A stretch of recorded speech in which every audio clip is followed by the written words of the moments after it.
Market में उड़ते उड़ते ये खबर आई है कि आपका और पवन सिंह का अफेयर है। कहाँ तक ये बात सच है? अफेयर है मेरा।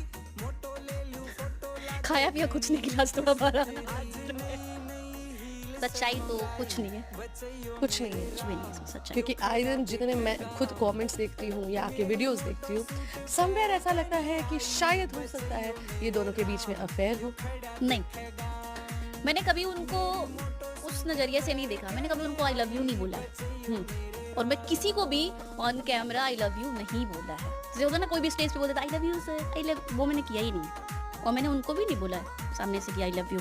हाँ, इज्जत करती हूँ उनका। नहीं, लेकिन एक अगर मुझे वाकयात याद आ रहा है तो आपने स्टेज पे उनके लिए गाना गाया था कि जैसन सोचले रहनी वैसन पियबू मोर बाड़ा।